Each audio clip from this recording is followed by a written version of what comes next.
शहबाज शरीफ का बाहर जाने की इजाज़त न देने के खिलाफ अदालत से रुजू करने का फैसला। लाहौर हाई कोर्ट में तौहीन अदालत की दरख्वास्त दायर की जाएगी। राना सनाउल्लाह कहते हैं शहबाज शरीफ को बाहर जाने से कोई नहीं रोक सकता।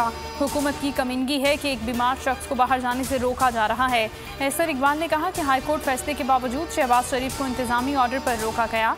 अदालती फैसलों की इतनी बेतौकीरी पहले कभी नहीं देखी।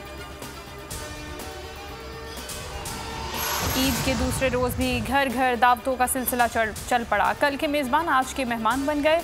ख़वातीन ने किचन का महाज संभाल लिया। घर घर चटखारेदार पकवानों की खुशबुएं महकने लगीं। मीठे का भी खास एहतमाम, खातिरदारी के साथ साथ ईदी का सीन भी ऑन।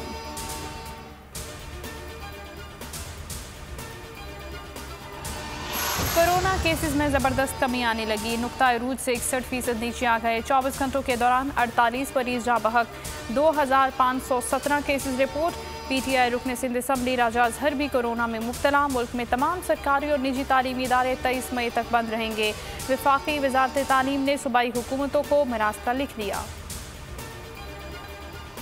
आर्मी चीफ का पाक अफगान बॉर्डर का दौरा। लोअर दीर तीमरगरा में जवानों के साथ ईद का दूसरा दिन गुजारा। पाक अफगान बॉर्डर की सूरत हाल और बॉर्डर मैनेजमेंट पर ब्रीफिंग। जनरल कमर जावेद बाजवा ने जवानों की पेशा वराना सलाहियतों और तैयारियों को सराहा। शहदा को खिराज अकीदत। कहा दहशतगर्दों को अमन खराब नहीं करने देंगे। कानून नाफिज करने वाले इदारे जिम्मेदारी मुकम्मल होने तक इकदाम करेंगे।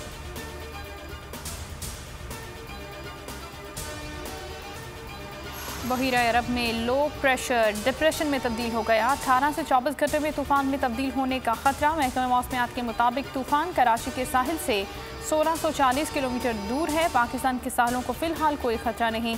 कराची में 17 मई तक सख्त गर्मी की पेशगोई। दरजा हरारत 40 से 42 डिग्री तक जाने का इम्कान। और मशहूर किरदार अंकल सरगम के खालिक फारूक कैसर इंतकाल कर गए।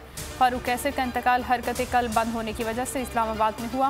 वो काफ़ी अरसे से दिल के आर्जे में मुब्तला थे। फारूक कैसर ने 1976 में अंकल सरगम के किरदार से शोहरत पाई।